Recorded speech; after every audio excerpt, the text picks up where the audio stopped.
Hello, and welcome back to another episode of Hornet Nation. I'm Dan Schantz. And I'm Hallie Fox. Today we sit down with diver Dakota Hermus, talk to students about their plans and expectations for Super Bowl Sunday, and take you inside the girls' varsity basketball game against the Lincoln Rail Splitters. All this and more on this episode of Hornet Nation.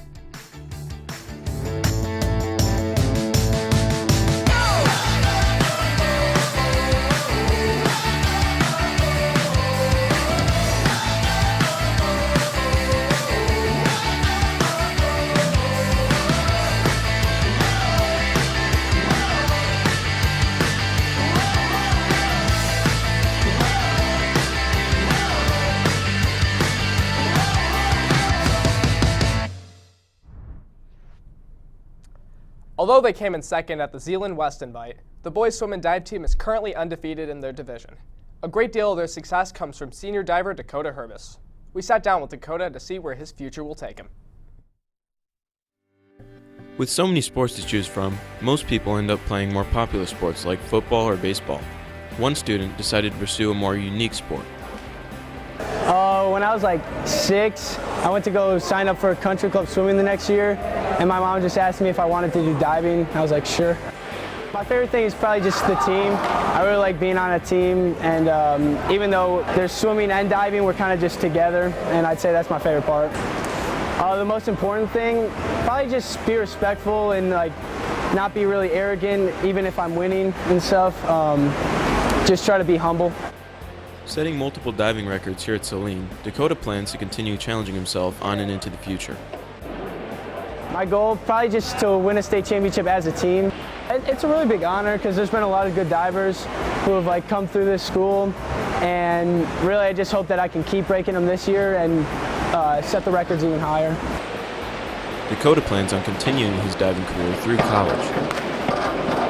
I'm going to LSU next year, and I'm going to be diving there for 4 years, and I'm pretty excited. It's going to be a lot different than high school diving. You know, there's a lot more competition. It's going to be really tough, but hopefully I can do well, especially once I'm like a junior and senior.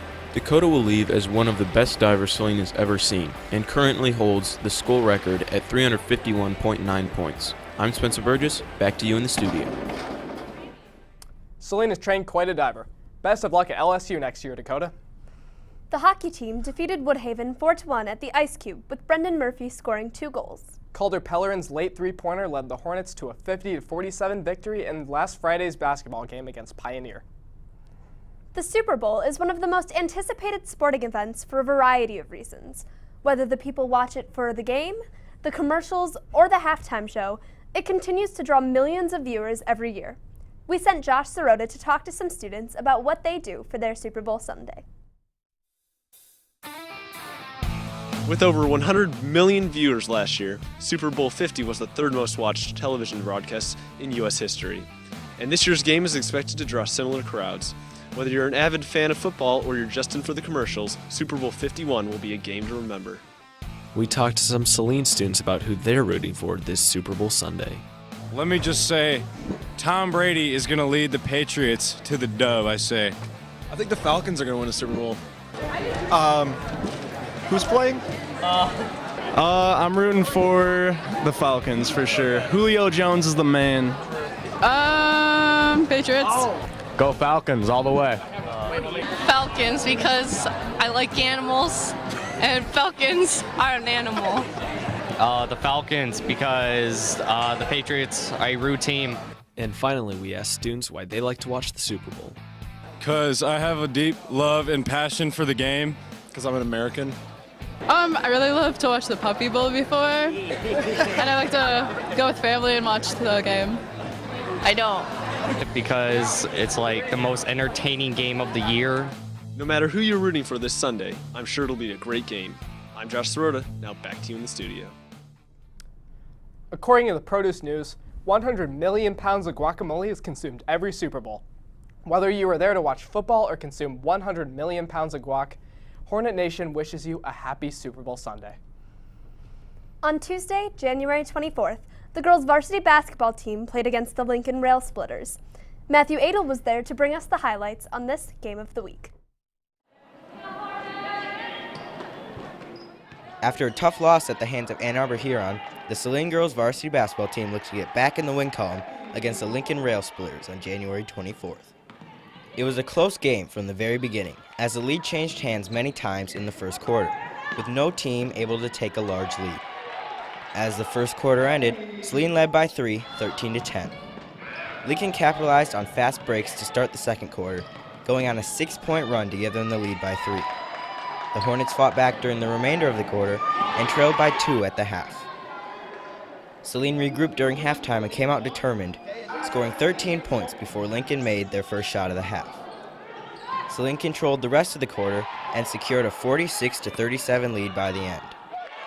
A big key for the Hornets with free throws, as the Hornets sank 13 out of 15 attempts. The Rail Splitters battled back in the fourth quarter, but could never get close as Saline was able to keep their lead padded until the buzzer. Saline came away victorious with the final score of 59-50. After the game, we talked to head coach Jeff Waltz, who had high praise for how his team responded in the second half. Well, we lacking a little bit of energy in the first half, I thought, and we wanted to get some of that back on the defensive end. So we tried to bring a little more pressure in the half court to try to find a spark for us, and luckily had a good third quarter to kind of give us a cushion. That was a heck of a fight, and I give Lincoln a lot of credit. They played a really, really good game, and our kids needed that. We came out and responded and got the job done. Senior Glory Ford played a key role in the game, scoring 15 points, blocking 4 shots, and recording 7 rebounds. I'm Matthew Adel, back to you in the studio. Close game with an excellent comeback. Good job, Hornets. Make sure to cheer them on against Davison on February 6th. Well, that's all the time we have for this episode.